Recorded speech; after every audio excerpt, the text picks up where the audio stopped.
Ang araw ay nag-uunahan sa paglubog sa dako ng kanlurang bahagi ng nayon ng lunas.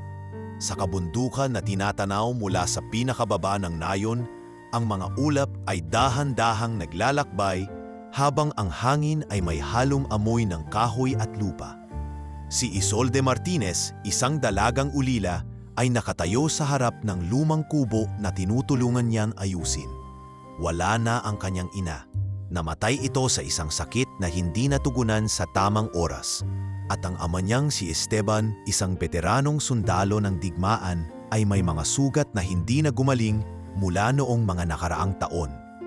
Ang mga taon ay hindi naging madali sa kanya. Ngunit ang pagmamahal kay Esteban at ang kanyang pangarap na makapagtapos sa buhay ang naging dahilan upang manatili siya sa lunas.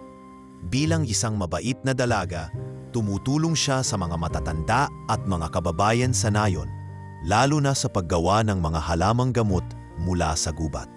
Sa tuwing bibisita siya sa mga kabahayan ng mga matanda, hindi siya nauubusan ng mga pasasalamat mula sa mga ito.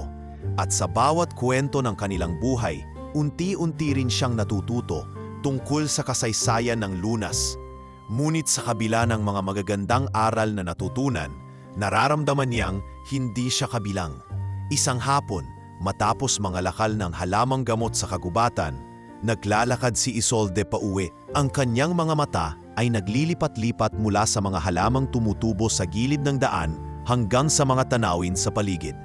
May ilang mga bata na naglalaro sa tabi ng ilog at sa kanilang pagtawa ay isang senyales na ang buhay ng nayon ay puno pa rin ng kasiyahan. Ngunit sa kanyang mga mata, may lungkot. Hindi niya maiwasang maramdaman ang pag-iisa. Habang naglalakad siya sa madilim na kagubatan, may mga bulong-bulong sa kanya mula sa mga kabarangay na hindi maitatago. Si Isolde, matiyaga pero walang kaligayahan. Wala siyang ibang inaasahan kundi ang mag-alaga sa matandang ama niya. Iyan ang madalas niyang marinig sa mga kwento sa mga tindahan at kalsada. Walang patutunguhan si Isolde, mabuti pa nga'y maghanap na lang siya ng mas magandang buhay. Palaging may panghuhusga na hindi niya matanggal-tanggal sa kanyang isipan. Ngunit, sa kabila ng lahat, hindi siya magpapatalo. Ipinangako niya sa sarili na hindi siya aalis sa lunas kahit anong mangyari.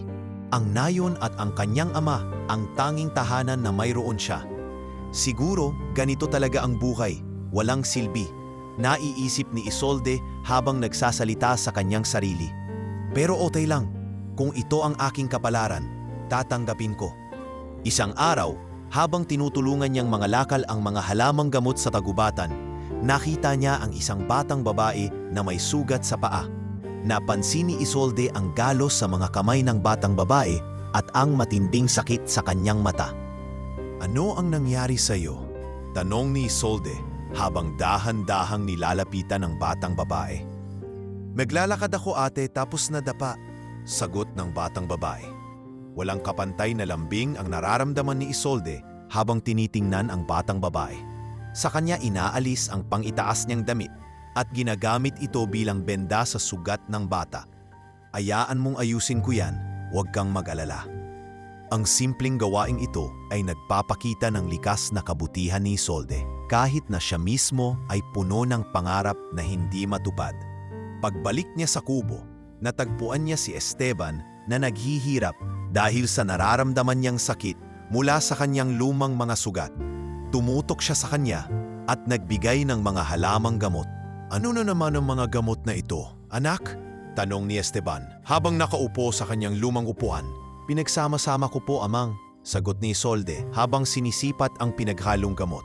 Isa sa mga matanda sa nayon ay nagsabi na makakatulong ito sa iyo. Isolde, anak, huwag mong isipin na dahil mahirap tayo ay magiging ganito na lang ang buhay natin, sabi ni Esteban. At tumingin siya kay Isolde ng may pagkabahala. Walang mali sa pagiging mahirap, ngunit may tamang panahon para sa lahat ng bagay. Nandyan ka na, anak. Tumulong ka sa mga tao.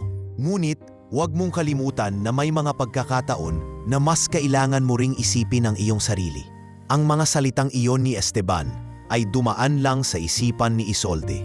Alam niyang hindi ito madali, at gusto niyang maging tulad ng mga batang malaya sa mga pangarap. Ngunit ang kanyang tungkulin ay higit pa sa sarili niyang kasiyahan. Isang araw, habang naglalakad sa kalsadang patungo sa nayon, napansin ni Isolde na may mga magagandang bagay sa paligid. Ang mga tanawin ng bundok, ang mga ibon na lumilipad sa kalangitan, at ang hangin na dumarampi sa kanyang balat. Ngunit sa kabila ng lahat ng ito, patuloy siyang nananabik sa isang mas magaan na buhay. Isang buhay na hindi nakatali sa mga paghihirap. Siguro, may iba pang landas na naghihintay sa akin, ang naiisip ni Isolde. Ang mga mata niya ay naglalakbay sa mga ulap sa langit. At sa bawat araw, ang mga pangarap na ito ay patuloy niyang kinikilala. Ang mga pangarap na hindi lamang para sa sarili, kundi para sa mga taong mahal niya. Ang mga simpleng araw ni Isolde ay puno ng pananabik at hangaring makatagpo ng mas magandang bukas. Ang bagyong dumaan sa nayon ng Lunas ay hindi katulad ng mga bagyong naranasan nila noon. Isang malakas na unos na nagdulot ng pagkawasak sa mga taniman, kalsada at mga kabahayan. Ang mga ulap ay parang nagtaglay ng malupit na galit, at ang hangin ay parang mga bakal na dumadampi sa balat ng mga tao. Sa bawat patak ng ulan, nag-iiwan ng matinding takot at pangamba ang hangin. Tumagilid ang mga tahanan, nilamon ng tubig ang mga kabahayan sa mababang bahagi ng nayon, at ang mga kabayo at baka na karaniwang ginagamit sa pangangalakal ay nawawala, habang ang buong nayon ay abala sa paghahanap ng mga nawawalang alaga at nag-aalala sa kaligtasan ng mga pamilya. Si Isolde ay nag-aalaga pa rin sa kanyang ama. Sa ilalim ng hindi matatawarang lakas ng bagyo, hindi siya pwedeng magpabaya kay Esteban. Sa kabila ng pag-aalala, napagpasyahan niyang magtungo sa kagubatan upang mangalakal ng halamang gamot na maaaring makatulong sa ilang sugat at pananakit na dulot ng kalamidad. Ang mga halamang gamot na natutunan niyang iproseso mula sa mga matanda sa nayon ay malaki ang naitutulong sa mga may sakit at sugatang residente. Tulad ng karaniwan niyang ginagawa, nilisan ni Isolde ang kubo at naglakad papunta sa gubat. Ang ulan ay patuloy na bumabagsak, ngunit ang kanyang mga hakbang ay determinado at maligaya pa rin, na tila ang hangin at ulan ay hindi kayang pabagalin siya. Habang binabaybay niya ang mahamog na landas sa kagubatan, napansin niyang ang hangin ay tila nagbabalik mula sa isang malalayong lugar, mula sa kabundukan. Marahil ay may nangyaring hindi kanais-nais, kaya hindi siya makampante. Habang naglalakad, natuklasan ni Isolde ang kakaibang bakas ng mga gulong at sapatos sa puting-putik na hindi natabunan ng ulan. Kakaiba ang mga bakas, parang hindi sila mula sa isang tao na karaniwang dumadaan sa kagubatan. Ang bakas ng gulong ay malalim, may mga marka na parang mabigat ang pinagmulan, at ang mga sapatos ay tila mataas, tulad ng sapatos ng isang tao na hindi taga nayon. Nag-alinlangan si Isolde sa kanyang mga nararamdaman. Baka may mga tao na naitit sa bagyo o kaya'y mga naglalakbay. Ang naisip niya, ngunit isang sigaw na mahina, puno ng sakit at pangangailangan, ang narinig mula sa loob ng kagubatan. Hindi malinaw kung saan ito galing, ngunit sa isang iglap, naiisip na ni Isolde na may ibang tao o baka may naligaw sa gubat, baka may napahama. Wika ni Isolde sa kanyang sarili. Ang takot ay lumusot sa kanyang dibdib, ngunit hindi siya nag-atubili. Kailangan niyang tumulong. Kumakbo siya patungo sa pinagmulan ng sigaw. Ang malamig na hangin at ulan ay tila nagiging hadlang sa bawat hakbang ni Isolde, ngunit hindi siya tumigil. Dala ang isang lampara at kutsilyo, tinunto niya ang mga bakas at sumunod sa mahihinang sigaw na nagmumula sa kalaliman ng kagubatan. Ang mga matang may takot ay nagmamasid, at ang kanyang puso ay tumitibok ng mabilis. Ngunit ang pagpapasya niyang makalapit at magbigay ng tulong ay mas matimbang. "May tao ba rito?" ang tawag ni Isolde. Ang boses niya ay medyo nanginginig ngunit matapang. Sumagot ang isang mahihinang tinig mula sa mga punong kahoy. "Tulungan mo, ako." Dahil sa hangin at ulan, hindi makilala ni Isolde kung saan galing ang tinig, pero nagpatuloy siya. umiiwas sa mga matataas na sanga at mga matalim na bato sa ilalim ng kagubatan. Tumingin siya sa paligid at nakita niya ang isang lalaking nakatali sa isang matigas na puno. Ang lalaki ay may mga sugat sa katawan at ang mga kamay nito ay nakatali gamit ang lubid. Anong nangyari sa iyo? Ang tanong ni Isolde habang dahan-dahang nilalapitan ang lalaking nakatali. I'm trapped, sagot ng lalaki. Ang boses nito ay mahina at parang may sakit. Nakita ni Isolde ang napakahirap nitong kalagayan. Ang katawan ay sugatan at ang mga mata ng lalaki ay puno ng sakit at pighati. Huwag kang mag-alala, tutulungan kita, wika ni Isolde, habang nagmamadali siyang alisin ang mga tali sa katawan ng lalaki gamit ang kanyang kutsilyo. Kaya po to, manalig ka lang. Isang matagal na sigaw mula sa lalaki ang narinig ni Isolde habang inaalis ang mga tali. Salamat, ang bulong ng lalaki na ngayon ay maluwag na ang pagkakatali. Ibinigay ni Isolde ang tanyang tubig sa lalaki at nagsimulang mag-alaga sa kanyang mga sugat. Anong tangalan mo? Tanong ni Isolde habang binubuo ang mga hakbang na kailangan para mailigtas siya. Damian, sagot ng lalaki na may bahagyang ngiti. Damian Westfield. Ang pangalan ni Damian ay nagbigay kay Isolde ng ilang kabuntot na pag-aalinlangan. Westfield? Tanong ni Isolde. Saan ka galing at ano ang nangyari sa iyo? Sumagot si Damian ng may malungkot na tono. Ako ay isang bilyonaryo at may mga tao na nagbabalak sa akin kaya ako dinala rito. Hindi pa tapos si Damian sa kanyang kwento nang marinig nila ang malalakas na yabag mula sa mga puno. Mga yabag na parang may paparating na mga tao. May mga sumusubok na makuha ako, ang mga taong may kasalanan sa akin, sabi ni Damian nang walang alinlangan sa mata. Tumayo si Isolde at nagmadaling hilingin kay Damian na sumama sa kanya. Hindi ka na nila maaabutan dito, sagot ni Isolde. Pumunta tayo sa kubo ko, doon ligtas ka. Habang naglalakad patungo sa kubo, ramdam ni Isolde ang kabigatan ng buong pangyayari. Ang mga mahihinang sigaw ni Damian sa kagubatan, ang takot sa kanyang mga mata, at ang hindi inaasahang kaganapan sa kanilang buhay. Hindi niya alam kung sino o ano ang mga tao na nag-aabuso kay Damian. Ngunit ang sigurado siya ay ang pangakong bibigyan niya siya ng proteksyon. At hindi niya alam, ngunit ang buhay ni Damian ang magiging simula ng bagong yugto ng kanyang buhay.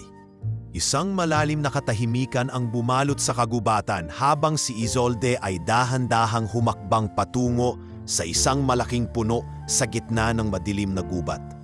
Ang mga hangin ng bagyo ay patuloy na humuhubog sa mga sanga ng mga puno, ngunit sa ilalim ng mga ito, naroroon ang isang hindi inaasahang tanawin.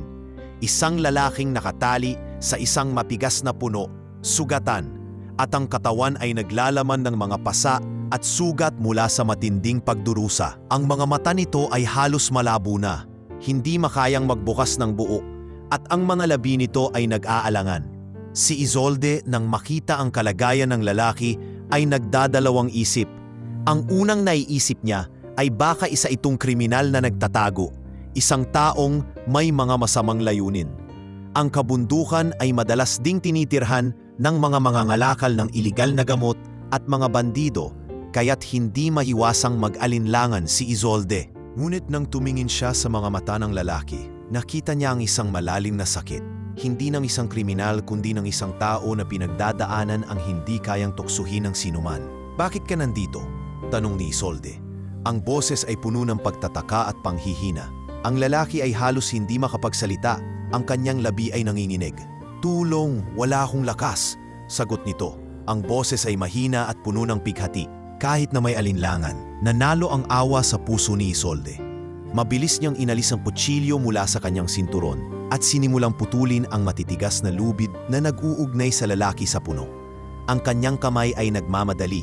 Ang puso ay punong-puno ng kabiguan at takot para sa lalaki. Ngunit ipinagpatuloy pa rin niya ang pagtulong.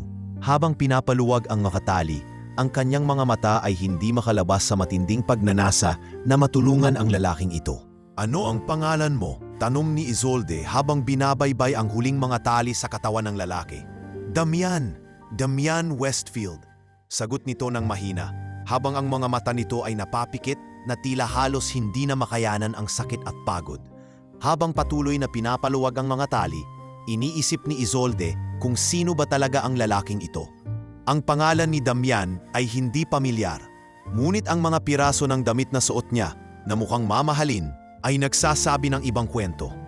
Hindi tulad ng mga taga-nayon na naroroon, ang mga gamit at suot ni Damian ay tila hindi akma sa isang ordinaryong tao. Kung may kailangang itago o may masamang layunin ka, hinding-hindi kita tutulungan. Ang matigas na sinabi ni Isolde habang tinutok ang kanyang mga mata kay Damian.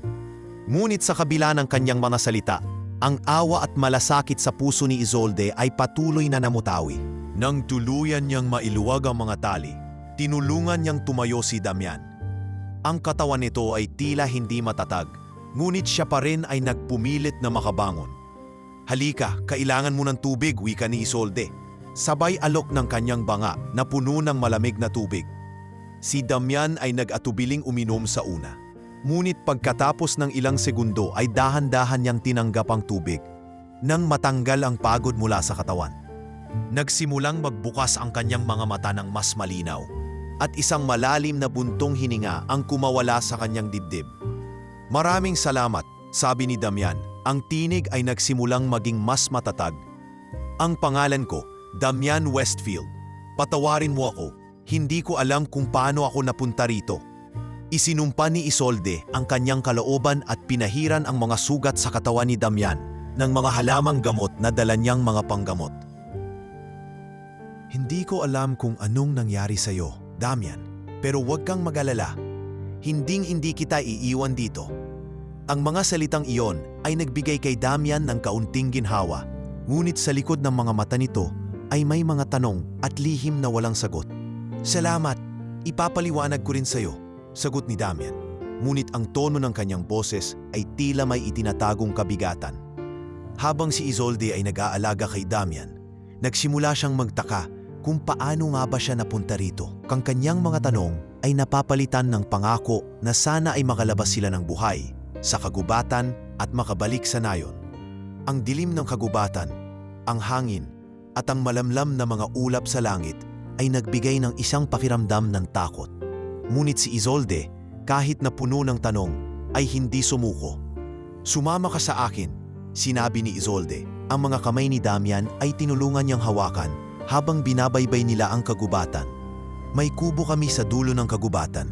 Doon ka muna magpahinga. Hindi ka ligtas dito sa kagubatan kung maghihintay lang tayo. Naglakad sila ng dahan-dahan at sa bawat hakbang, napansin ni Isolde ang pagkabigat ng katawan ni Damian, ngunit patuloy siya sa pagsuporta rito. Habang papalayo sila mula sa puno at patungo sa kubo, napansin ni Isolde ang mga mata ni Damian, puno ng pasasalamat, ngunit mayroon ding kalungkutan. Hindi niya alam kung ano ang mga misteryo ni Damian, ngunit alam niyang hindi ito isang ordinaryong tao. Nakakaramdam ako ng takot, bulong ni Damian. Ang tinig ay mas matalim na. Marami akong kalaban, hindi ko alam kung kailan ako matutulungan. Nagpatuloy silang naglakad sa gitna ng kagubatan. Hindi alam ni Isolde na ang lalaking tinulungan niya ay isang bilyonaryong may mga lihim na magbabago sa takbo ng kanilang mga buhay. Habang ang araw ay patuloy na lumulubog sa likod ng kabundukan ng lunas, ang kaharian ng kagubatan at kabundukan ay nagiging tahimik, maliban sa hangin na humuhulog mula sa mga sanga ng mga puno.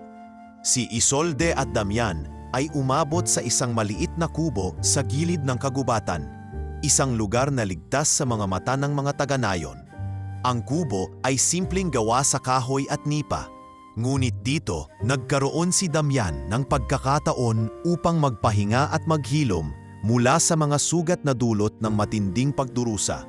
Ang gabi ay dumating ng tahimik, tanging ang mga huni ng mga insekto at ang tunog ng mga dumadaang hayop ang maririnig. Si Isolde ay naghanda ng ilang mga halamang gamot, maingat na iniiwasan ang paggamit ng mga kemikal na hindi niya alam. Sa halip, ang mga halamang matagal na niyang pinag-aralan sa kagubatan. Habang ginagamot ang mga sugat ni Damian, ang kanyang mga mata ay nakatutok sa mga sugatang bahagi ng katawan ng lalaki. Ang mga pasa at mga galos na hindi niya kayang ipaliwanag. Salamat, hindi ko alam kung anong mangyayari sa akin kung hindi kita tinulungan, wika ni Damian. Ang boses niya ay puno ng pasasalamat, ngunit may kabuntot na kalungkutan. Hindi siya direktang nakatingin kay Isolde, at tila may mga bagay na pinipilit niyang kalimutan sa kanyang isipan. Ang mga mata ni Isolde, na tila ba nagtataglay ng pag-aalinlangan, ay nahulog sa kanyang palad. Wala kang kailangang pasalamatan, sagot ni Isolde. Ang kanyang tono ay puno ng kababaang loob. Mabuti at nandito ka na. Hindi ka na muling mag-isa. Isang mahabang sandali ng katahimikan ang sumunod sa kanilang pag-uusap. Tila ba ang hangin ay naging mabigat sa paligid ng kubo. Pinagpatuloy ni Isolde ang pag-aalaga kay Damian. Habang ang mga gamot ay nilalagay sa katawan ng lalaki, napansin ni Isolde ang isang mamahaling singsing na nakalagay sa bulsa ng pantalon ni Damian. Isang singsing na tila may mahalagang kahulugan. Hindi ito ang karaniwang uri ng alahas na nakikita sa mga tao sa nayon. Ipinagkibit balikat na lang ito ni Isolde, hindi pa nag-aalinlangan sa mga posibilidad. Baka napagkamalan lang ako, sabi ni Isolde sa sarili. Ngunit sa kabila ng kanyang kasiguraduhan, may kakaibang pakiramdam siyang patuloy na nararamdaman. Tuwing gabi, matapos maghapunan at magpahinga, si Damian ay tahimik na nagmamasid sa paligid. Isolde ay nakatulong sa kanya sa lahat ng aspeto. Pinagaling ang kanyang mga sugat, binigyan siya ng makakain at makakainom. Ngunit tila ang mga mata ni Damian ay malungkot. Parang may mga lihim na hindi kayang ipahayag ng mga salita. Hindi siya nagsasalita ng marami. Hindi rin nagsusuplong ng mga bagay na mahahalaga. Sa gabi, pagkatapos nilang magdasal at magpahinga, tanging ang mga tunog ng hangin at gabi ang maririnig mula sa kanilang paligid. Habang si Isolde ay nagsusuri ng mga halamang gamot sa tabi, napansin niyang si Damian ay nag-iisa sa kanyang pagninilay. Damian, may gusto ka bang sabihin? Tanong ni Isolde. May kabuntot na pag-aalalang namutawi sa kanyang mata. Bakit ka tahimik? I feel like you're hiding something from me. Damian ay napatigil sa kanyang pagninilay. Binigyan niya si Isolde ng isang malalim na sulyap at nakita ni Isolde ang lungkot sa kanyang mga mata. Walang imik si Damian, ngunit ang mga labi nito ay tila nahirapan sa mga salitang nais niyang sabihin. Hindi ko alam kung paano ko sisimulan. Ang bulong ni Damian. Sa mga nangyari sa akin, wala akong ibang magawa kundi takasan ang mga alaala. Nagtagal ang katahimikan sa kubo. Ang mga mata ni Isolde ay hindi napipigilan ang magtanong. Ngunit nagpasya siyang hindi na magtanong pa. Alam niyang may mga bagay na hindi agad maaaring malaman. Kinabukasan, habang nag-aalaga si Isolde sa mga tanim, hindi maiwasan ni Damian na mag-isip. Wala akong karapatan na magtago pa, ang kanyang naisip. Kailangan ko siyang pagtiwalaan. Matapos ang ilang linggong pagkakasama, si Isolde ay nagsimula ng maghinala tungkol sa totoong pagkatao ni Damian. Hindi niya pa rin matukoy kung bakit hindi ito nagpakilala ng maayos sa kanya at bakit may mga alingaw-ngaw na tila hindi umaangkop sa ordinaryong tao sa lunas. Isang araw, habang si Isolde ay nag-aalaga ng mga halaman sa kanyang maliit na hardin sa likod ng kubo, biglang nagtakda ng tanong si Damian sa kanya. Isolde, hindi mo ba ako tinatanong kung sino talaga ako? Anong ni Damian? Ang kanyang mga mata ay puno ng pagsisisi. Hindi ko alam kung paano ko sasabihin ito, pero hindi ako ordinaryong tao. Ang pangalan ko, Damian Westfield, at ako ay isa sa pinakamayamang tao sa buong bansa. Tumahimik ang paligid matapos ang sinabi ni Damian. Si Isolde ay hindi makapaniwala. Anong ibig mong sabihin? Paano nangyari iyon? Bakit ka nandito? Tanong ni Isolde na may kasamang pagtataka sa mga mata. Damian ay nagsimulang magpaliwanag. Nagkaroon ng mga hindi pagkakasunduan sa negosyo. Nais nilang kunin ang lahat sa akin. At ang pinakamahalaga sa lahat, pati ang buhay ko. Ang kanyang tinig ay puno ng hirap. Ang singsing na iyong nakita, ito ang simbolo ng aking pamilya. Isang bagay na hindi ko kayang ipasa sa iba. Sumusunod sa bawat kwento ni Damian, naramdaman ni Isolde ang mga bigat na ipinaglalaban nito. Subalit ang bawat sagot ni Damian ay nagbigay daan sa isang mas malalim na misteryo. Ngayon, wala na akong maipagmamalaki maliban sa mga alaala ng aking pamilya, ang sinabi ni Damian. Ang aking kaligtasan ay nakasalalay na lamang sa mga tao na maaring magtulungan sa akin. Nang marinig ito ni Isolde, unti-unti niyang naunawaan ang kabigatan ng buhay ni Damian. Bagamat puno siya ng tanong, naramdaman niya na ang lalaki ay tunay na nangangailangan ng tulong at siya ang magbibigay nito. Isa kang magkaibang tao, Damian, wika ni Isolde. Ang mga mata nito ay naglalaman ng pag-unawa at pangako. Kung ang ibig mong sabihin ay magsimula ulit, tutulungan kita. Habang si Isolde at Damian ay nagsisimula ng bumuo ng kanilang tahimik na mundo sa kubo sa kagubatan, sa kabilang bahagi ng nayon ng lunas, may mga mata na lihim na nagmamasid sa kanilang bawat galaw. Sa isang madilim na sulok ng nayon, sina Ravik at Soren, mga oportunistang negosyante na may lihim na ambisyon, ay abala sa paghahanap ng paraan upang palaguin ang kanilang yaman. Ang dalawa ay magkasosyo sa isang maliit na kumpanya ng mga produktong pang-agrikultura. Ngunit sa totoo lang, mas interesado silang mangalap ng yaman sa pamamagitan ng mga iligal na paraan. Ang kanilang mga mata ay nakatuon hindi sa mga simpleng bagay, kundi sa mga bagay na maaaring magbigay sa kanila ng mabilisang pera. Narinig ni Ravik at Soren ang mga bulong-bulungan mula sa mga taga-nayon tungkol sa isang lalaki na nawawala sa kagubatan. Isang lalaking mayaman na may dalang mahahalagang dokumento na maaaring maglaman ng mga lihim ng isang malaking negosyo. Ang mga kwento ng isang sugatang lalaki na nakita sa gubat ay hindi nakaligtas sa kanilang pandinig. Si Damian Westfield, na hindi pa nagpapakilala ng buo kay Isolde, ay naging paksa ng kanilang mga chismis at plano. Anong balita, Ravik? Narinig ko yata may isang mayamang lalaki na nawawala sa kagubatan. Tanong ni Soren habang nakatambay sa isang maliit na kanto ng kanilang tindahan. Binabalikan ng mga balita ng nayon.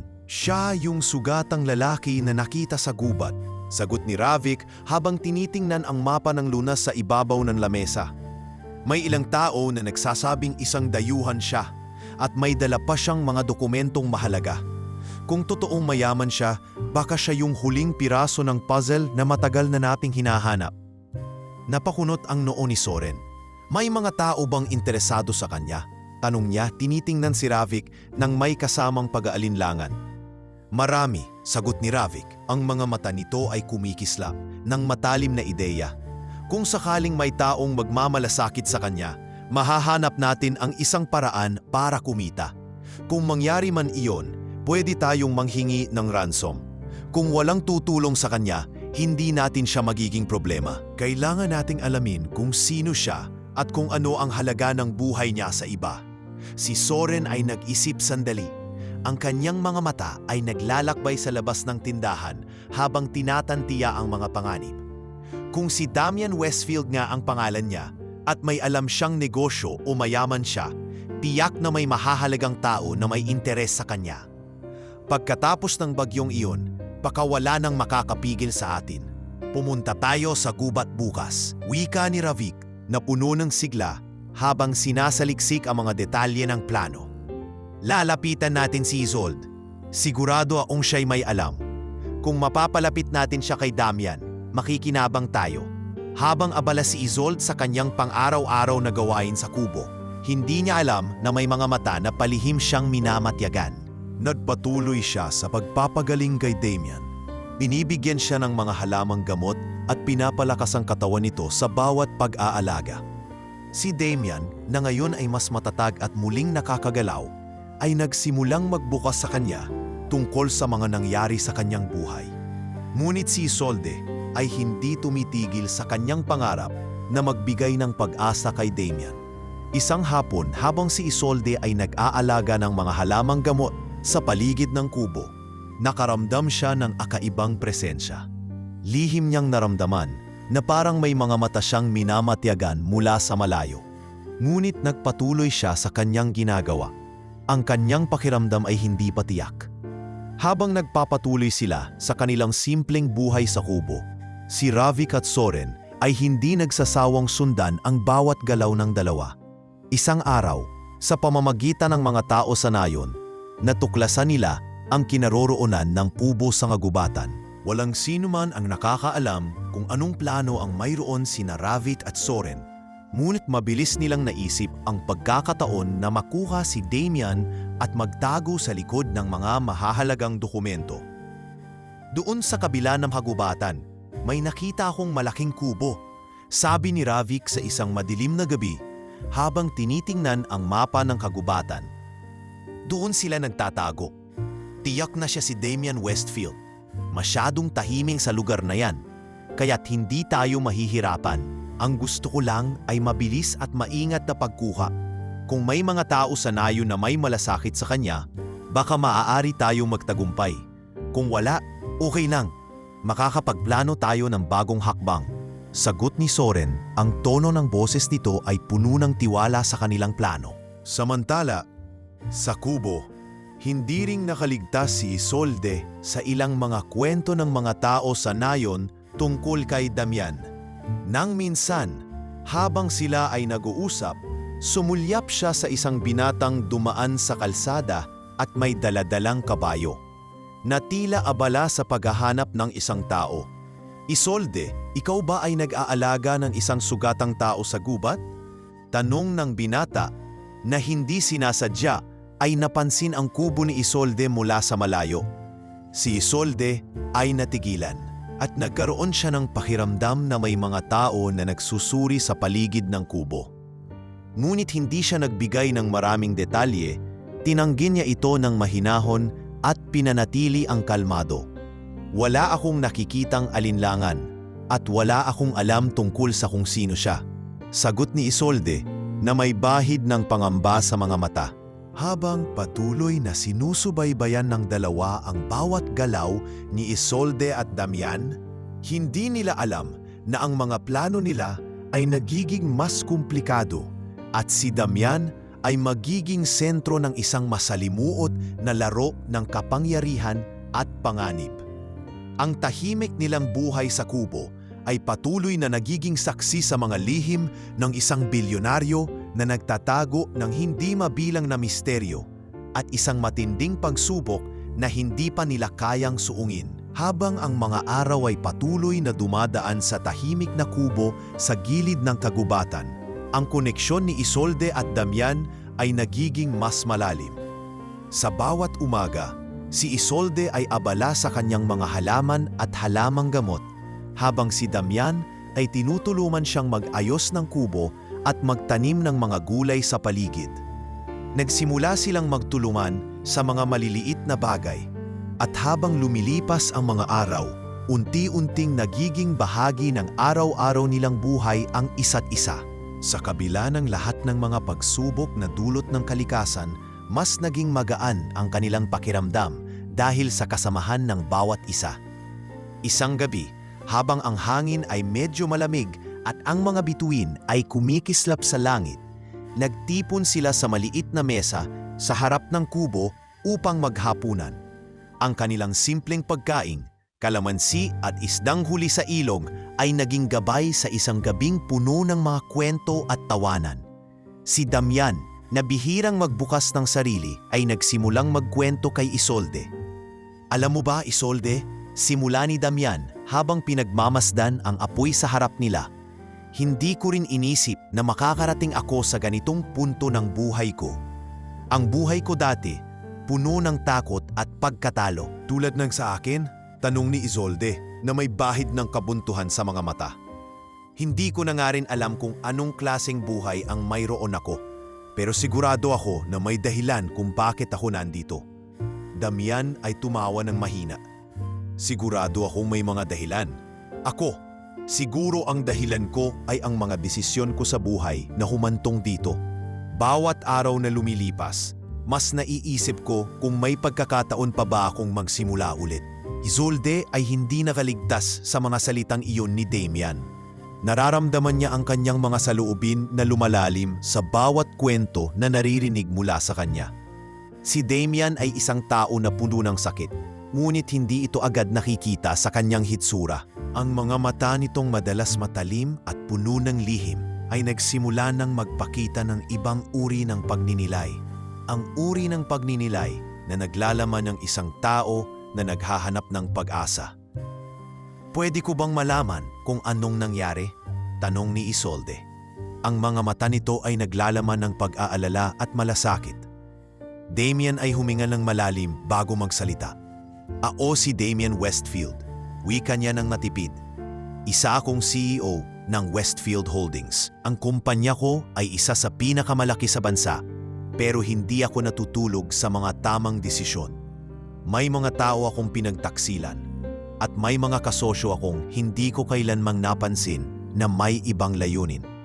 Isang araw, pinagtangkaan akong patayin ng isa sa mga kasosyo ko, si Conrad Vale. Gusto niyang makuha ang kumpanya at lahat ng pag-aari ko." Nagtagal ang katahimikan sa pagitan nila ni Isolde. "Pinagtangkaan ka ng mga tao na pinagtitiwalaan mo?" tanong ni Isolde, hindi makapaniwala. "Bakit? Ano ang ginawa mo sa kanila?" Damian ay napabuntong hininga at tumingin sa mga mata ni Isolde. "Hindi ko alam kung anong nangyari sa akin, Isolde. Marahil dahil sa ang negosyo ay tanging pera lamang ang tinitingnan, walang puso, walang malasakit. At nangyari ang lahat ng ito ng mabilis. At dito ko natutunan, wala ka sa negosyo o sa buhay kung wala kang kasamahan sa mga totoong tao." Muling nagsalita si Isolde. "Kaya pala, gusto mong magtago, gusto mong magbago ng buhay." Damian ay tumango. "Oo, gusto ko munang makapagsimula ng panibago at ayusin ang lahat ng nasira. Ayokong makita ng mga tao sa lungsod ang nangyari sa akin. Kaya ako nagpunta rito sa Lunas. Walang nakakaalam na buhay pa ako. Kaya gusto kong magsimula ulit at maghilom." Nagpatuloy silang mag-usap sa buong gabi. Si Isolde ay nakikinig sa kwento ni Damien. At habang ang mga pag-uusap nila ay dumadaan sa mga simpleng bagay, unti-unting lumalalim ang kanilang koneksyon. Sa bawat araw na magkasama sila, mas nararamdaman ni Isolde ang pagkakaibang nadarama niya kay Damien kumpara sa iba pang mga tao sa kanyang buhay. Sa mga simpleng tawanan, sa mga maliliit na kwentuhan, at sa bawat pagkakataon na tinutulungan nila ang isa't isa, isang hindi inaasahang koneksyon ang nag-uugnay sa kanilang mga puso. Hindi tulad ng ibang tao sa nayon, hindi siya tinatrato ni Damien bilang isang ordinaryong babae o isang naglilingkod sa mga matatanda. Sa kanya, si Isolde ay may halaga, hindi lang bilang isang tao, kundi bilang isang kaibigan, isang tagapagligtas. At para kay Isolde, naramdaman niyang hindi siya nag-iisa. Sa mga gabing ito, natutunan niyang hindi lang ang pagkakaroon ng pamilya o yaman ang mahalaga, kundi ang pagkakaroon ng tunay na koneksyon sa mga taong may malasakit. Isang gabi habang naglalakad sila sa tabi ng ilog, natagpuan ni Isolde ang sarili na nag-aalab sa isang bagong pag-asa. "Damian, hindi ko alam kung ano ang mangyayari sa atin sa hinaharap. Ngunit, nagsimula siyang magpaliwanag. Nararamdaman ko na may dahilan kung bakit tayo nagkita. Hindi ko alam kung anong susunod na mangyayari, pero masaya ako na nandyan ka." Sa kabila ng lahat ng ito, nagkaroon ako ng bagong pag-asa. Damian na ngayon ay nagiging mas bukas at tapat kay Isolde, ay tinitigan siya ng matagal.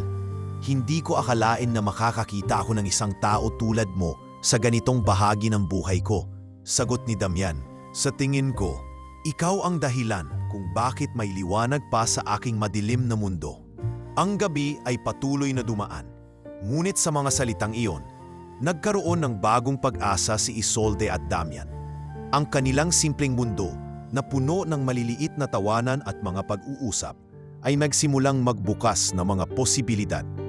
Mga posibilidad ng pagbabago at ng paghilom, hindi lamang sa pisikal na sugat ni Damian, kundi pati na rin sa mga sugat ng kanyang kaluluwa. Sa kanilang buhay sa kubo sa gubat, nagsimula nilang makita ang kahalagahan ng bawat isa. Sa bawat pagdaan ng araw, naramdaman ni Isolde na ang bawat hakbang na ginagawa nila ay may layunin, at hindi nagtagal, naging malinaw sa kanyang puso na hindi lang siya natulungan ni Damian. Si Damian, sa kabila ng kanyang kalungkutan at mga lihim, ay natulungan din siya na magbukas ng bagong kabanata sa kanyang buhay. Habang ang gabi ay lumalim at ang mga bituin ay patuloy na kumikislap sa kalangitan, si Isolde at Damian ay natutulog ng tahimik sa kubo. Sa loob ng kubo, ang init ng apoy sa kalan at ang malambot na kutson ay nagbigay kay Damian ng ilang sandaling pahinga mula sa lahat ng sakit at pagkalito sa kanyang buhay. Ngunit sa kabila ng kanyang pagpapahinga, hindi niya alam na may mga mata na lihim na nagmamasid sa kanilang bawat galaw. Si Ravik at Soren, matapos matutunan ang kinaroroonan ni Damian mula sa mga kwento ng mga tao sa nayon, ay nagplano na kunin si Damian at gawing hostage para maghanap ng ransom mula sa mga tao na may malasakit sa kanya. Alam nilang may halaga si Damian at hindi nila palalampasin ang pagkakataon na makapagpalago ng kanilang negosyo gamit ang mga dokumentong maaaring hawakan ni Damian. Ang gabi ng kanilang plano ay dumating ng tahimik. Habang si Isolde at Damian ay natutulog, lihim na dumating sina Ravik at Soren sa kubo. Dala-dala nila ang mga lubid at ilang kagamitan na magagamit nila sa pag-alis kay Damian nang hindi siya makakalaban. Ang planong ito ay tila magiging madali para sa kanila. Hindi nila inaasahan na si Isolde, ang simpleng dalaga, ay may lihim na lakas na hindi nila kayang tugunan. Habang papalapit ang mga anino ni na Ravik at Soren, napansin ni Isolde na may kakaibang galaw sa dilim. Ang mga mata niyang sanay magmasid sa kagubatan at magsuri ng paligid ay nagsimulang mag-isip ng mabilis. Sa ilalim ng mga punong kahoy, narinig niyang may mga yabag na hindi umaangkop sa hangin o sa natural na galaw ng kagubatan. Tama na, ang bulong ni Isolde sa sarili. May mga tao sa labas. Nagsimula niyang gamitin ang kanyang kaalaman sa gubat upang magplano ng tamang hakbang. Ang mga sanga at mga dahon sa paligid ng kubo ay nagbigay sa kanya ng ideya. Nagmadali siyang umakyat sa maliit na bintana ng kubo at mula doon, sinimulan niyang maglatag ng mga kagamitan at natural na traps na alam niyang magbibigay ng kalamangan sa kanya. Habang ang mga kalalakihan ay patuloy na lumapit, si Isolde ay tahimik na naghintay. Naramdaman niya ang sakit sa dibdib nang malaman na ang mga tao na hindi niya inaasahang makakasama sa buhay ay nagiging dahilan ng panganib para kay Damian.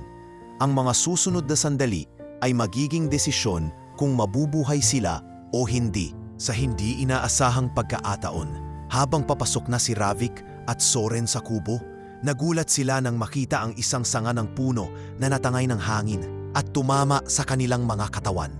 Nagkagulo ang dalawang lalaki at sa kaguluhan, nagising si Damian. Nang mapansin ni Damian na may dalawang hindi kilalang lalaki sa kanilang paligid, agad siyang tumayo at nagtakbo papunta sa likod ng kubo upang magtago. Damian, sigaw ni Isolde mula sa likod. Inutulungan siyang makalayo sa mga kalalakihan. Magmadali ka, lumayo ka na. Ang mga kalalakihan ay hindi napigilan ng galit at napansin ang labis na takot ni Damian, kaya't nagsimula silang maghabol. Sa gitna ng kaguluhan, nakatanggap si Damian ng isang sugat sa balikat mula sa isang mabilis na saksak na ipinadala ni Ravik. Ngunit hindi siya huminto. Inilit niyang makalayo. Hinatak ni Isolde si Damian papalayo sa kubo, patungo sa mga matataas na damo na nagtatago sa kalsada. Pumunta tayo sa tabi ng ilog. Wika ni Isolde, hinahatak si Damian upang magtago sa likod ng matataas na damo. Doon ka muna magtago. Hindi tayo pwedeng magtago dito. Habang naglalakad sila sa madilim na kagubatan, patuloy nilang naririnig ang mga yabag ni na Ravik at Soren na sumunod sa kanila. Ang mga mata ni Isolde ay puno ng takot, ngunit ang puso niya ay puno ng lakas para kay Damian. Alam niyang kailangan nilang mantuluman at magtago, kung hindi ay posibleng maabot sila ng mga kalalakihan. Matapos ang ilang oras ng matinding takbuhan at pag-iwas, natagpuan nila ang kanilang sarili sa isang matagal ng abandonadong kubo sa gilid ng nayon. Kinuha ni Isolde ang ilang gamot mula sa kanyang bag at inilapat kay Damian upang maibsan ang sakit mula sa sugat na tinamo sa balikat. Damian, okay ka lang ba? Tanong ni Isolde habang pinapalakas ang katawan ng lalaki. Masakit, pero kakayanin ko. Sagot ni Damian. Ang kanyang boses ay naglalaman ng pananabik. Hindi na siya nagsalita pa ng higit. Ang mga mata nito ay puno ng pasasalamat, ngunit may nararamdaman siyang takot at pangangailangan ng proteksyon. Si Isolde ay hindi lamang siya ang nagligtas, kundi siya rin ang naging dahilan ng isang bagong pag-asa na magpatuloy sa buhay. Habang binabaybay nila ang madilim na kagubatan, nagsimulang mag-isip si Damian. Hindi ko na kayang manatili rito, Isolde. Hindi ko kayang ipagpatuloy ang buhay ko na may panganib na dumarating sa bawat hakbang ko. Isolde ay nakatingin sa mga mata ni Damian. Ang kanyang puso ay naglalaman ng pag-aalala. Ano ang ibig mong sabihin? Bakit ang mga tao na ito? Nagsimula si Damian. Sila ang dahilan kung bakit ako pinagtangkaan ng buhay. I need to go back to the city and finish this, Isolde. Kailangan ko nang magbalik upang protektahan ka. Hindi mo deserve na mabuhay sa ilalim ng takot at gulo na dulot ko. Napansin ni Isolde na seryoso si Damian at sa kanyang mga mata ay may pangako ng pagbabalik. Hindi niya alam kung paano sila makalalabas sa ganitong kalagayan, ngunit sa mga salitang iyon ni Damian, naramdaman niya na may mas malalim na dahilan kung bakit sila nagtagpo. Huwag kang mag-alala, sagot ni Isolde. Nandyan ako, tulong tayo, magtulungan tayo. Napagtanto ni Damian na si Isolde ang naging gabay niya sa oras ng kagipitan. Hindi siya mag-iisa sa laban na ito, at sa pamamagitan ng mga simpleng hakbang ng dalaga, nagbukas siya ng isang bagong kabanata, isang kabanata na hindi niya pa alam kung paano magtatapos. Ngunit may pag-asa at pagmamahal sa bawat hakbang. Isang umaga, pagkagising ni Isolde mula sa isang mahimbing na tulog, naramdaman niyang may kakaibang katahimikan sa paligid ng kubo. Ang hangin ay malumanay at ang araw ay tumama sa mga dahon ng mga puno, ngunit may isang bagay na kulang, ang kanyang puso. Lumingon siya sa tabi, ngunit walang Damian sa kanyang tabi. Ang kubo ay tahimik, at sa kabila ng katahimikan, naramdaman niyang may hindi tamang nangyari. Lumapit siya sa maliit na lamesa sa gilid ng kubo at doon, nakita niya ang isang maliit na piraso ng papel at isang kwintas na may ukit na Westfield. Ang kwintas ay pamilyar. Alam niyang nakita na niya ito kay Damian. Habang hawak ang kwintas, nagsimulang magbasa si Isolde ng sulat na iniwan ni Damian. Isolde, wala akong sapat na mga salitang magagamit upang ipaliwanag kung gaano kahalaga ang iyong ginawang tulong sa akin. Ngunit, kailangan kong magtungo sa lungsod upang tapusin ang mga bagay na hindi ko na kayang iwasan. Sa mga araw na magkasama tayo, natutunan ko ang mga simpleng bagay na dati ay hindi ko nakita. Ang kahalagahan ng buhay ng pagkakaroon ng tunay na koneksyon. Ang kwintas na ito ay mula sa aking pamilya. Iniwan ko ito bilang tanda ng aking pasasalamat at ng mga alaala ng mga araw na ginugol ko sa tabi mo. Huwag mong kalimutan na may isang tao sa malayo na laging maghahanap ng paraan upang magbalik. Salamat at paalam. Hanggang sa muli. Damian Westfield. Bimagsak ang mga luha ni Isolde habang binabasa ang mga salita ni Damian. Ang puso niya ay naglaho sa sakit at kalungkutan. Hindi niya inisip na darating ang araw na iiwan siya ni Damian. Alam niyang may mga dahilan at may mga laban na kailangang tapusin si Damian. Ngunit ang sakit ng mawalan ng isang tao na nagbigay sa kanya ng pag-asa ay mahirap tanggapin. Huwag mong kalimutan, Isolde, may isang tao sa malayo. Ang paulit-ulit na umuukit sa isipan ni Isolde. Ang mga salitang iyon ay patuloy na tumatakbo sa kanyang utak habang hawak ang kwintas. Tinutok niya ang mga mata sa kwintas na may inukit na pangalan ng pamilya ni Damian, ang Westfield. Wala siyang ibang maisip kundi ang tanong na bakit kailangang maghiwalay tayo. Pagkatapos ng mga ilang araw ng pagluluksa, nagsimula nang magpatuloy si Isolde sa kanyang simpleng pamumuhay sa nayon. Isang umaga, nagtipon siya ng mga halamang gamot at pinuno ang kanyang basket ng mga halamang gamot na maaring makatulong sa mga matatanda at mga kabarangay. Patuloy niyang itinataguyod ang mga pangarap na iniwan sa kanya ni Damian, ang pangarap ng isang mas magaan na buhay kahit na walang kapiling. Ngunit sa kabila ng lahat ng ito, ramdam pa rin ni Isolde ang kakulangan sa kanyang puso. Laging may espasyo sa loob ng kanyang dibdib na hindi kayang punan ng mga simpleng gawain at kaligayahan sa buhay sa nayon. Ang mga gabi kung saan siya'y mag-isa sa kanyang kwarto ay tila puno ng kalungkutan. Hindi niya matanggal sa kanyang isipan si Damian. Ang mga tawanan nila sa gabi, ang mga simpleng kwentuhan, at ang mga pangarap na magkasama nilang binuo. Laging may tanong sa kanyang isipan kung babalik pa ba siya, kung magkikita pa sila muli. Sa lungsod, hindi rin naging madali ang mga araw ni Damian. Ang mga laban na iniwasan niyang harapin ay muling bumangon at ginugol ang mga araw niya sa korte. Ang mga kasamahan niyang may malasakit at ang mga kasosyo niyang nagnanais ng kanyang pagkatalo ay patuloy na sumubok na durugin siya. Sa bawat pagdinig sa korte, ang mga patotoo at mga salaysay ay nagtutulungan upang patunayan na siya ay hindi nararatat sa lahat ng yaman at tagumpay na tinamasa. Subalit, sa bawat paglaban sa mga pagsubok na ito, nagiging malinaw kay Damian ang isang bagay. Hindi siya makakabalik sa kanyang buhay kung hindi niya tatapusin ang lahat ng ito, kung hindi niya ipaglalaban ang karapatang maging buo muli. Pero sa bawat hakbang ng paglalaban, nararamdaman niyang may isang bagay na hindi makakamtan. Ang buhay na kasama si Isolde. Ang simpleng buhay na nagbigay sa kanya ng lakas. Bawat gabi, bago matulog, hawak ni Isolde ang kwintas at bumubulong ng panalangin para kay Damian. Hindi niya alam kung ano ang hinaharap. Ngunit umaasa siyang sa bawat liham at kwintas na iniwan ni Damian, may dahilan kung bakit sila nagtagpo. May dahilan kung bakit siya tinulungan. Sa bawat gabing nagsusumpa siyang maghihintay, nagdarasal siya na sana ay magtagumpay si Damian sa mga laban niya at sana ay magkita sila muli. Panginoon, tulungan mo siya.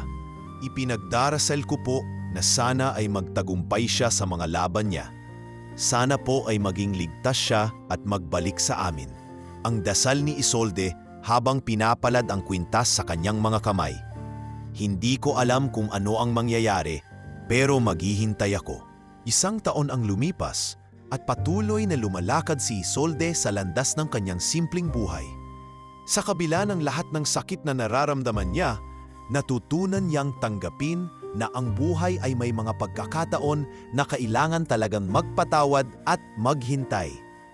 Hindi siya sigurado kung anong mangyayari sa kanilang dalawa, pero natutunan niyang yakapin ang bagong buhay na magkasama nilang tinahak sa mga panahong iyon. Ang kwintas na iniwan ni Damian ay nagsisilbing gabay at paalala ng pagmamahal na naguugnay sa kanilang mga puso kahit na magkalayo. Sa bawat pagsubok ni Damian at sa bawat hakbang ni Isolde, nararamdaman nila ang koneksyon na nagsisilbing ilaw sa kanilang landas. Isang landas na umaasa sa pagmamahal na magbabalik. Ilang taon ang lumipas mula nang umalis si Damian, ngunit ang buhay ni Isolde ay patuloy na umuusad. Hindi na siya ang simpleng dalaga mula sa maliit na nayon ng lunas. Ang mga taong dati nagdududa sa kanya at sa kanyang kakayahan, ngayon ay tinitingala na siya bilang isang respetadong manggagamot at tagapagsalita. Ang mga kwento ng kanyang kabutihan at mga natutunan sa kalikasan ay kumalat sa iba't ibang bayan at naging kilala siya bilang ang dalagang galing sa gubat.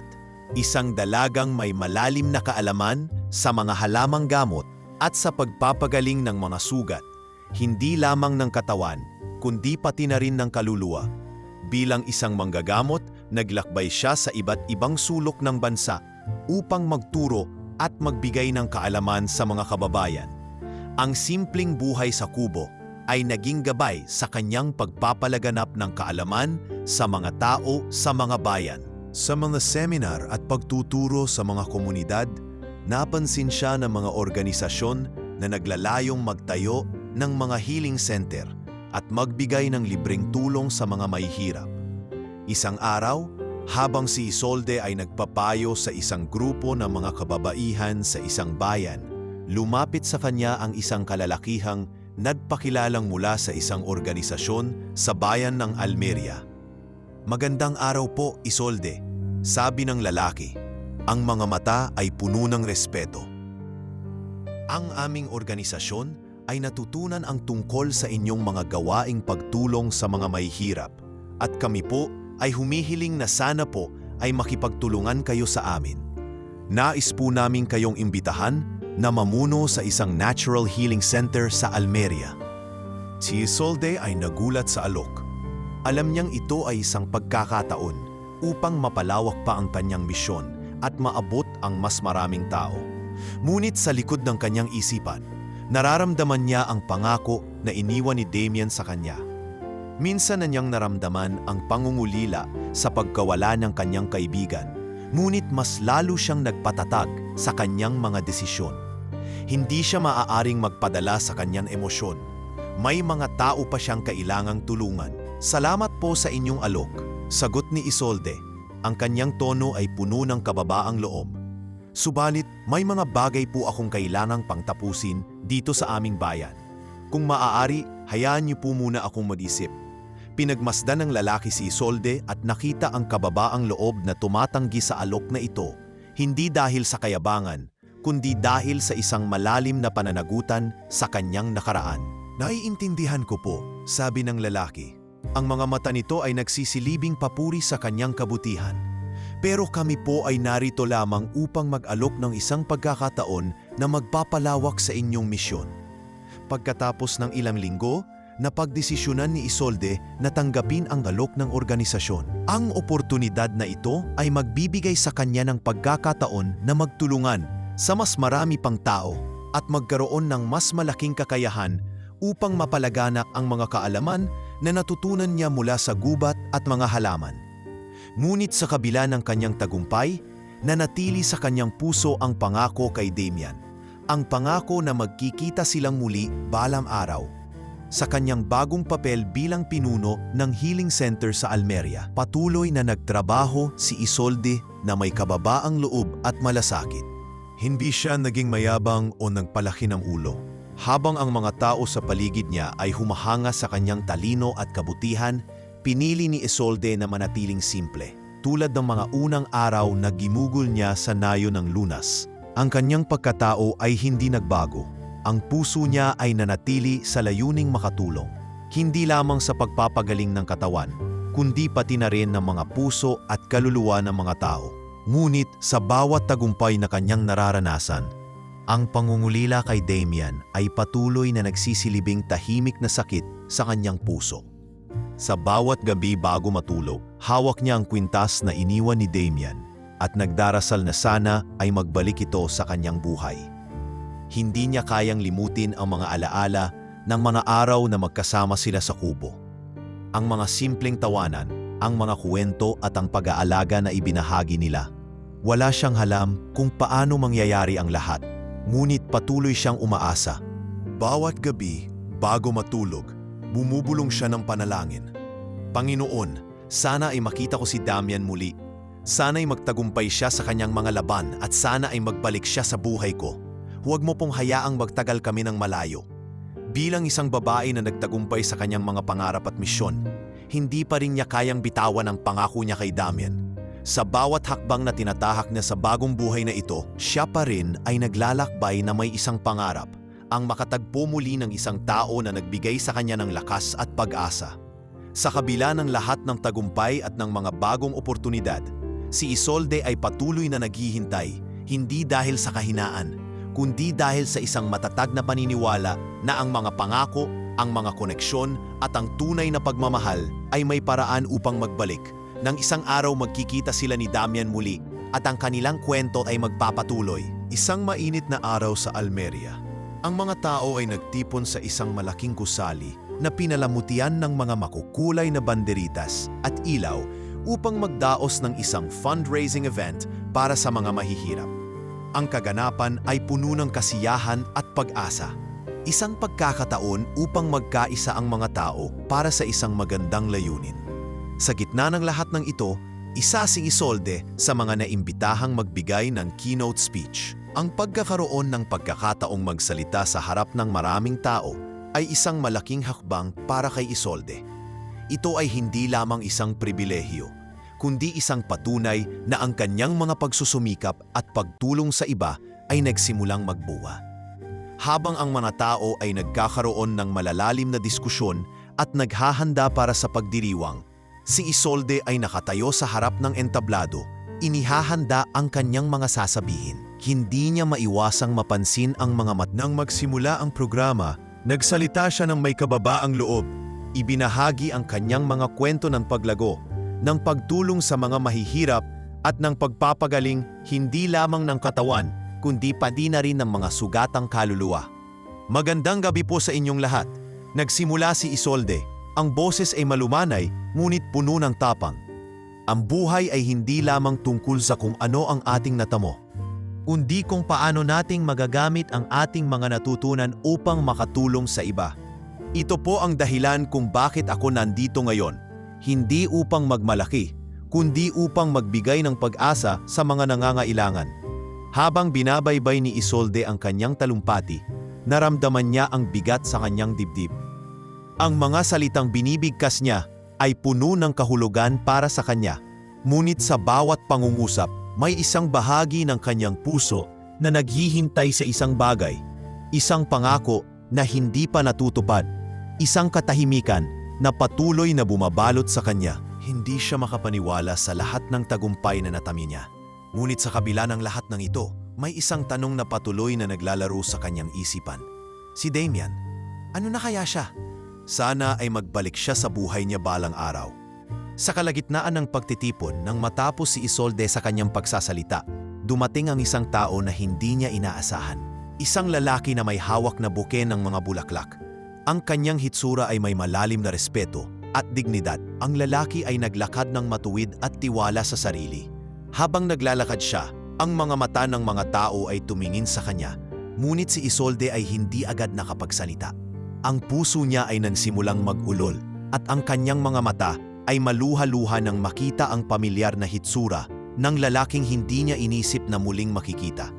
Si Damian, ang lalaking iniligtas niya noon sa puno sa kagubatan. Isolde ay natigilan sa kanyang kinatatayuan. Ang mga mata ni Damian ay puno ng determinasyon at tapang. Hindi na siya ang lalaking sugatang iniiwasan ng buong mundo. Ang mga marka ng kalamidad sa kanyang buhay ay tila naglaho at ang mga mata nito ngayon ay nagpapakita ng lakas ng isang tao na muling nagtagumpay. Damian, ang bulong ni Isolde, ang boses niya ay puno ng kalungkutan at kaligayahan. Sa harap ng lahat ng tao, lumapit si Damian kay Isolde at huminto siya sa harap ng entablado. Ang mga mata ni Isolde ay puno ng luha at ang kanyang mga kamay ay bahagyang nanginginig habang tinitingnan ang lalaking minsang nagbigay sa kanya ng pag-asa. Isolde, ang tinig ni Damian ay malumanay at puno ng pagsisisi. Alam ko na ang mga salitang ito ay hindi sapat, ngunit nais ko sanang humingi ng tawad sa iyo. Bakit? Tanong ni Isolde. Ang mga mata nito ay punong-puno ng mga alalahanin. Bakit mo ko iniwan noon, Damian? Damian ay nagsimulang magsalita, ngunit ang mga salita ay tila naguguluhan sa kanyang bibig. Nais ko sanang magtago, Isolde, upang ayusin ang lahat ng gulo sa aking buhay. Alam ko na hindi ito ang tamang paraan, ngunit wala akong ibang magawa. Pinili kong magtago upang protektahan ka, upang hindi ka madamay sa gulo ng aking mundo. Isolde ay nagsimulang magpahid ng mga luha sa kanyang mga mata. Hindi niya alam kung ano ang sasabihin. Ang lalaki na nagbigay sa kanya ng pag-asa ay hindi pala nawala, kundi nagtatago lamang upang ayusin ang kanyang buhay. Ngayon, patuloy ni Damian, ang boses ay puno ng paghingi ng tawad. Nagmumula ako mula sa isang lugar na hindi ko inaasahan. Tumayo akong muli, hindi lamang para sa sarili ko, kundi para rin sa iyo, Isolde. Nandyan si Damian, nakatayo sa harap ng madla at ni Isolde, humihingi ng tawad sa lahat ng mga pagkakamali at pagkukulang na nagawa. Isolde, ang buhay ko ngayon ay buo na. Gusto ko sanang maging bahagi ka ng bagong buhay ko, ng buhay na magkasama tayo. Si Isolde ay tumingin kay Damian at sa kanyang mga mata, ang mga alaala ng nakaraan ay bumangon muli. Ang mga magkasamang tawanan nila sa kubo, ang mga gabing puno ng kwento at pangarap, at ang mga simpleng sandaling nagbigay sa kanya ng lakas at pag-asa. Ang lahat ng iyon ay bumalik kay Isolde at napagtanto niya na hindi lamang siya ang nangangailangan ng bagong simula. Si Damian din. Damian ang wika ni Isolde. Ang mga luha ay patuloy na dumadaloy sa kanyang mga mata. Hindi ko kayang magpatuloy kung wala ka. Kung nais mong magsimula muli, nandyan ako para sa'yo. Ang puso ko ay maghihintay sa'yo.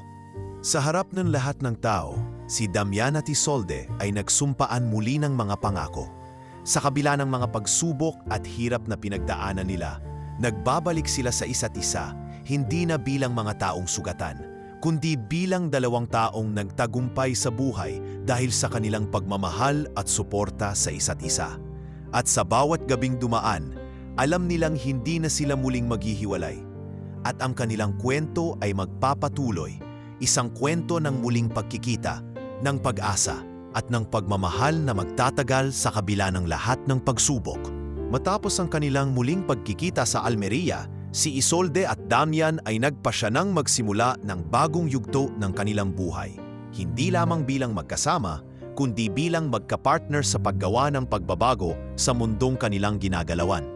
Dinala ni Damian si Isolde sa lungsod at sa kanyang mga mata, makikita ang pagbabago na nais niyang mangyari. Hindi lang ito isang bagong simula para sa kanya, kundi para kay Isolde rin. Hindi na siya ang simpleng dalaga mula sa isang liblib na nayon, kundi isang pinuno, isang tagapagtanggol ng mga nangangailangan ng tulong. Isolde, sabi ni Damian, habang sila ay naglalakad sa harap ng isang malaking gusali sa sentro ng lungsod. Ito ang unang proyekto na nais kong itayo, isang charity hospital para sa mga hindi kayang magpagamot sa mga malalaking ospital. Gusto ko sanang kasama kita sa proyekto na ito. Napansin ni Isolde ang matinding pagkasabik sa mga mata ni Damian. Alam niyang malaki ang pangarap nitong magtayo ng mga proyektong makikinabang ang marami. Ngunit sa kabila ng lahat ng iyon, hindi maiwasan ni Isolde na mag-alinlangan sa sarili. Ang buhay niya sa kubo ay puno ng mga simpleng gawain at kababaang loob. Paano siya magiging handa para sa isang ganitong klasing mundo? Damian, hindi ko alam kung kaya ko ito. Hindi ko pa rin kayang iwan ang simpleng buhay ko sa nayon, sagot ni Isolde. Ang mga mata ay may pag-aalangan. Marami akong natutunan sa pagtulong sa mga tao. Pero ang mundo dito sa lungsod, napaka-ibang-iba. Hindi ko sigurado kung kaya kong mag-adjust. Damian ay tumingin sa kanya ng may malasakit at malalim na pag-unawa. Isolde, hindi mo kailangang baguhin ang iyong sarili. Hindi kita tinutulungan para palitan ka, kundi para matulungan ka na mapalawak ang iyong misyon. Ang mga natutunan mo mula sa mga taong tinulungan mo sa nayon ay may halaga dito sa lungsod. Nakita ko kung gaano ka kahusay at naniniwala ako na kaya mong magtagumpay sa lahat ng ito. Ang mga salita ni Damian ay nagbigay lakas kay Isolde. Ngunit sa kabila ng mga salitang iyon, alam niyang hindi magiging madali ang mag-adjust sa buhay sa lungsod. Marami siyang matutunan at higit pa rito, siya ay magiging sentro ng mga mata ng mga tao na may mga opinyon at pananaw tungkol sa kanya. Pumasok sila sa isang malaking building kung saan ipinakita ni Damian kay Isolde ang kanilang mga proyekto. Ang mga plano ng mga charity hospital ay nakalatag sa isang malaking mesa. Pati na rin ang mga environmental centers na naglalayong magtulungan upang mapanatili ang kalikasan at makapagbigay ng libreng edukasyon sa mga kabataan. Gusto kong magsimula tayo sa mga lugar na nangangailangan ng pinakamalaking tulong, wika ni Damian, habang ipinaliliwanag ang mga detalye ng proyekto. Kung kaya nating magtayo ng mga ospital at mga center na tutulong sa mga hindi kayang magbayad, makakagawa tayo ng mas malawak na pagbabago. Si Isolde, na kahit nag-aalinlangan sa simula, ay nakikinig ng mabuti sa bawat salita ni Damian. Napansin niya kung gaano siya kaseryoso at kasabik sa mga proyektong ito. Habang pinagmamasdan niya si Damian, naramdaman niya ang pagiging buo ng kanilang mga pangarap. Alam niyang kung magkasama sila, makakamit nila ang tagumpay na hindi lamang para sa kanilang sarili, kundi para sa iba. Ngunit sa kabila ng kanyang mga pangarap at ang mga proyekto, hindi naging madali ang pag-adjust ni Isolde sa lungsod. Ang mga mata ng mga tao ay palaging sumusunod sa kanya. Hindi siya pwedeng magsuot ng mga simpleng damit tulad ng sanayon. Kailangan niyang magbihis ng mga formal at mag-makeup. At hindi niya kayang baguhin ang kanyang ugali na sanay sa kababaang loob. Maraming mapanghusga at mga mata ang nagsasabi ng hindi magagandang salita tungkol sa kanya. Bilang isang dalagang galing sa gubat na hindi kayang magsuot ng marangyang damit at hindi pwedeng maging bahagi ng malaking mundo ng negosyo at industriya. Minsan, habang sila ay dumadaan sa isang gala event para sa mga business partners ng kanilang proyekto, nilapitan siya ng isang babaeng may hawak na glass of wine. "Ah, ikaw ba yung dalaga na galing sa gubat?" Tanong ng babae, may kasamang pang-uuyam.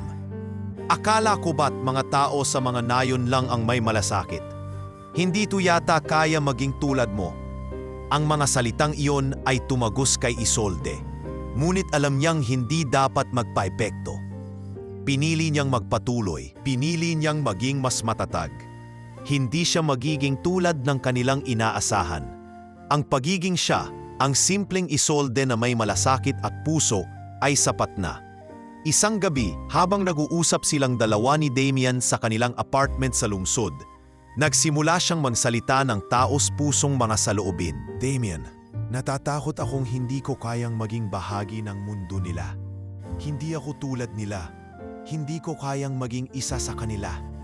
Wika ni Isolde. Ang mga mata ay puno ng pangarap at takot. Damian ay humarap kay Isolde at iniabot ang kanyang mga kamay. "Isolde, hindi mo kailangan maging tulad nila. Hindi ko ikaw inaalok sa buhay na to upang magbago. Ang gusto ko lang ay maging kasama ka sa pagbuo ng mga proyektong magbabago sa buhay ng mga tao. Huwag mong kalimutan na ang halaga mo ay hindi nakasalalay sa kung anong suot mo o kung anong imahe ang binubuo ng mga tao sa paligid mo. Ikaw ay may kakaibang halaga at nandyan ako upang suportahan ka." Ang mga salitan iyon ay nagbigay lakas kay Isolde. Dahan-dahan niyang natutunan na hindi niya kailangang magbago para magtagumpay. Ang mga pangarap na magkasama nilang binuo ni Damian ay nagsimula ng magbukas ng mas maraming oportunidad para sa lahat ng mahihirap na nangangailangan ng tulong. At habang magkasama silang nagtatrabaho sa mga proyekto, pinatunayan ni Isolde sa lahat na higit pa siya sa simpleng dalagang gubat. Isa siyang pinunong may puso, may malasakit sa mga taong hindi nakikita ng nakararami. Sa bawat hakbang nila sa pagbabago ng mundo, si Isolde ay naging simbolo ng lakas at kababaang loob, habang si Damian ay patuloy na nagtutulungan sa kanya upang mapalago ang mga proyekto. Sila ay magkaagapay sa bawat tagumpay, patuloy na nag-aambag sa isang mas makatarungan at mas maunlad na mundo. Habang patuloy ang pagsusumikap ni Isolde at Damian sa pagpapalago ng kanilang mga proyekto, isang madilim na anino mula sa nakaraan ang muling lumitaw sa kanilang buhay. Si Soren, ang dating kasosyo ni Damian na nagtakda ng mga plano upang makuha ang kanyang kumpanya, ay nagbalik. Ngayon ay mas mayaman, mas makapangyarihan at mas determinado sa paghihiganti. Isang kilalang negosyante na may mga koneksyon sa politika at negosyo. Si Soren ay naging isang taong hindi pwedeng baliwalain. Isang tao na hindi nagpatinag sa pagkatalo noong mga nakaraang taon. Nagbalik si Soren sa Almeria at sa mga unang linggo ng kanyang muling pagdating, naramdaman na agad ang kanyang presensya. Sa isang gala na dinaluhan ng mga business leaders, si Soren ay nakatayo sa isang sulok, tinitingnan ang mga proyekto ni na Isolde at Damian. Ang mga mata niyang puno ng galit at hindi maipaliwanag na pagkamuhi kay Damian ay tumagos kay Isolde. Kaya't agad niyang napansin ang pagbabago ng hangin sa paligid. "Damian, nandyan si Soren," sabi ni Isolde. Ang kanyang mga mata ay hindi maiwasang sumunod kay Soren. "Ano ang ginagawa niya rito?" Si Damian, na may kaalaman sa mga plano ni Soren, ay nagbuntong hininga. Isa siyang negosyante na hindi sanay sa pagkatalo. Hindi ko siya naisip na muling babalik. Ngunit sigurado akong may masamang plano siya. Hindi nagtagal, ang mga balita tungkol sa mga plano ni Soren ay kumalat. Binili ni Soren ang ilang mga lupaing dapat sanay pagtatayuan ng kanilang charity center at mga environmental projects. Ang mga lupaing iyon ay isang mahahalagang bahagi ng kanilang proyekto upang makapagbigay ng libreng edukasyon at serbisyong pangkalusugan sa mga mahihirap. Hindi lang basta negosyo ang naging dahilan ni Soren sa kanyang mga hakbang. Ang mas malalim na layunin niya ay ang pahinain ang mga proyektong nais nilang itayo. Isang araw, dumating si Soren sa kanilang opisina upang magbigay ng isang legal na liham. Ang liham ay nagsasaad ng kanyang layunin na ipasara ang kanilang mga proyekto dahil sa mga isyu sa lupa at iba pang legal na teknikalidad. Ang sulat na ito ay isang direktang atake sa lahat ng kanilang mga pagsusumikap. Nais kong iparating sa inyo na ang mga proyekto nyo ay may mga kahina-hinalang legal na aspeto at hindi namin papayagan na magpatuloy kayo sa pagtatayo ng mga center na walang sapat na mga dokumento. Sabi ni Soren sa isang lihim na pag-uusap sa tanggapan ng kanilang legal team, hindi ko hahayaan na madamay ang mga negosyo ko sa mga ito. Ang kanyang mga salitang iyon ay nagdulot ng matinding pangamba kay Isolde at Damian. Hindi nila inaasahan na ang simpleng negosyo ng pagtulong sa mga mahihirap ay magkakaroon ng ganitong malaking sagabal. Hindi tayo pwedeng magpatalo, wika ni Damian. Ang kanyang boses ay puno ng determinasyon. Kailangan nating labanan ito. Alam ko ang mga pakana ni Soren. Hindi siya titigil hanggat hindi tayo nauurong. Nagdesisyon si Isolde na makipagtulungan sa legal team ni Damian at magsagawa ng mga hakbang upang mapigilan si Soren. Hindi siya papayag na ang kanilang mga pangarap na magtayo ng mga charity hospital at environmental centers ay mapapalipan ng pansariling interes ng isang tao. Nagsimula silang mag-research, maghanap ng mga dokumento, at magbigay ng mga ebidensya na magpapatibay sa kanilang mga proyekto. Isang linggo matapos nilang matanggap ang liham, nagsimula na silang maghanda para sa korte. Habang ang mga kalaban nila ay patuloy na nagtutulungan upang hadlangan ang kanilang mga plano, si Isolde at ang legal team ni Damian ay hindi tumigil sa pagpapakita ng ebidensya na magpapatunay na ang kanilang proyekto ay sumusunod sa lahat ng legal na pamantayan. Sa araw ng paglilitis, si Soren ay dumating sa korte ng may mataas na kumpiyansa. Ang mga abogado niya ay naghahanda na magtanggi sa lahat ng mga argumento ng mga legal na kinatawan ni na Isolde at Damian.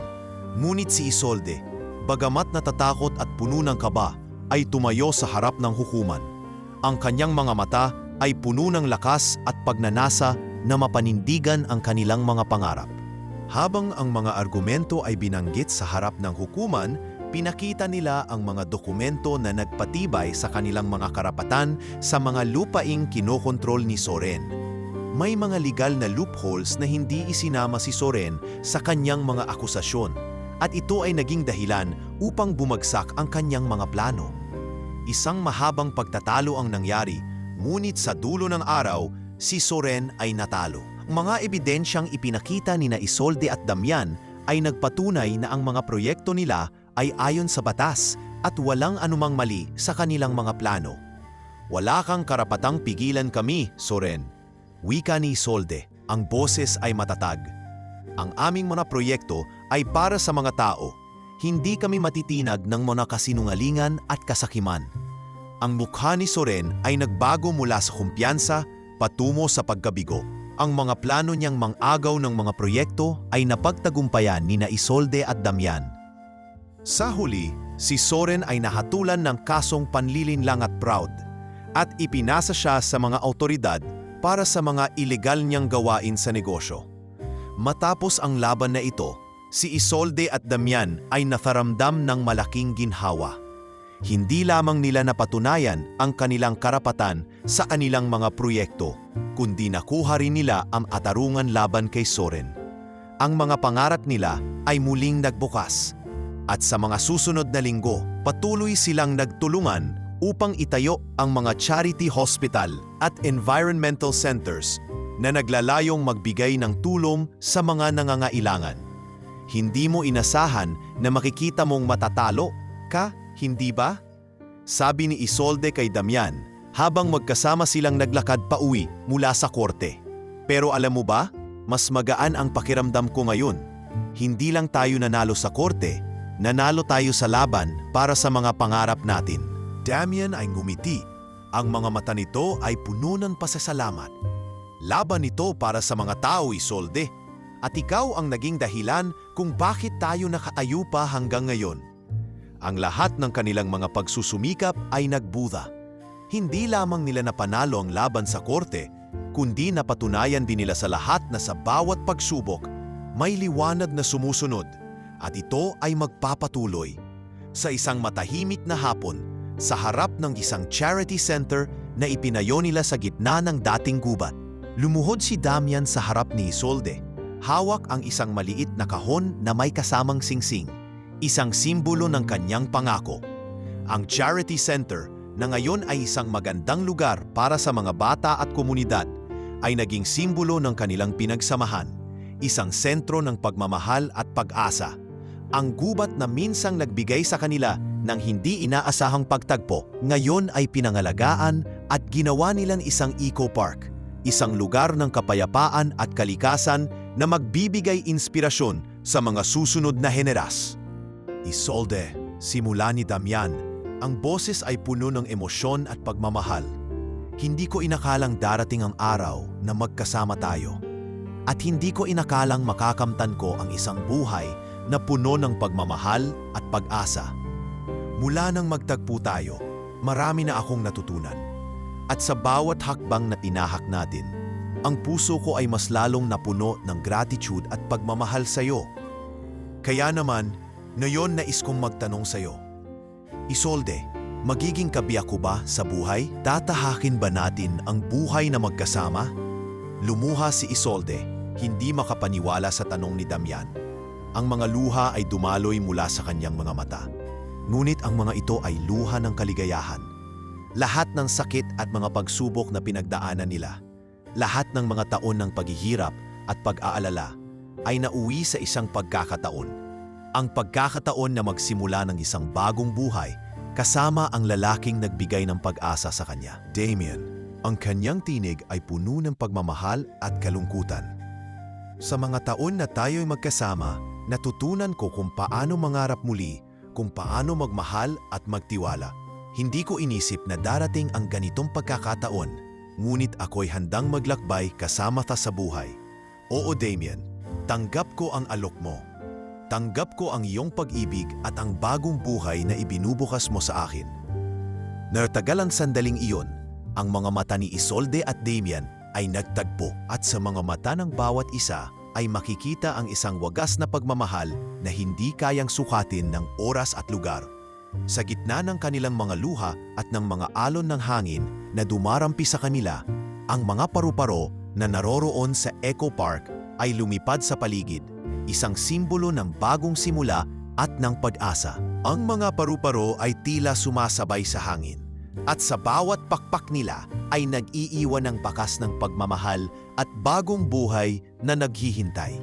Ang mga ito ay nagsilbing paalala ng lahat ng mga pinagdaanan nila. Mga pagsubok, pagkatalo, ngunit higit sa lahat, mga tagumpay, pagkakaisa at pagmamahal na patuloy nilang ipaglalaban. Matapos ang kanilang pag-aalok ng kasal, nagsimula silang magplano ng kanilang mga proyekto. Magkasama silang nagtayo ng maraming sentro sa iba't ibang panig ng bansa. Ang Westfield Martinez Foundation ay naitatag bilang isang tugon sa pangangailangan ng mga komunidad na hindi kayang makakuha ng sapat na edukasyon at pangangalaga sa kalusugan. Ang mga sentro ay nagsilbing lugar ng pag-asa, nagbigay ng mga libreng serbisyo at sumuporta sa mga mahihirap at nangangailangan. Isang araw, habang si Isolde at Damian ay tinitingnan ang kanilang pinagtulungang proyekto, sinabi ni Isolde, "Damian, tingnan mo ang mga ngiti ng mga bata. Ang kanilang mga buhay ay nagbago dahil sa mga sentrong ito. Hindi ko inisip na magiging ganito ang buhay natin. Hindi ko inisip na magkakaroon tayo ng pagkakataon na magtayo ng ganitong proyekto." Damian ay ngumiti at tumingin kay Isolde ng may pagmamahal. "Hindi ko rin inisip, Isolde. Ngunit kasama ka, nagiging mas magaan ang lahat. Kung hindi dahil sa iyo, hindi ko magagawa ito.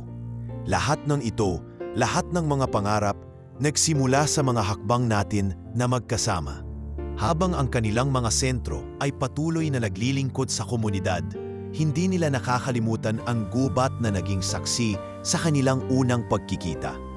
Ang dating makapal na kagubatan na puno ng takot at misteryo ay naging simbolo ng kanilang pag-ibig at pagsasama. Kaya naman, nagpasya sila na gawing isang eco-park ito. Isang lugar kung saan ang mga bata at mga pamilya ay makakapag-enjoy at matututo tungkol sa kalikasan. Dito sa lugar na ito, sabi ni Damian habang tumitingin sa paligid ng gubat, muling magbabalik ang mga alaala ng ating unang pagkikita. At ngayon, hindi lamang ang mga alaala ang muling magsisilbing gabay, kundi ang mga pangarap natin na magbigay ng liwanag sa mga buhay ng mga tao. Isolde ay tinitigan si Damian at nakita ang kaligayahan sa kanyang mga mata. Ang gubat na ito, wika ni Isolde, ay hindi na lamang saksi ng ating mga sugat at kalungkutan. Ngayon, magiging simbolo ito ng buhay at pag-asa kung paano tayo nagbago at nagsimula ng bagong buhay.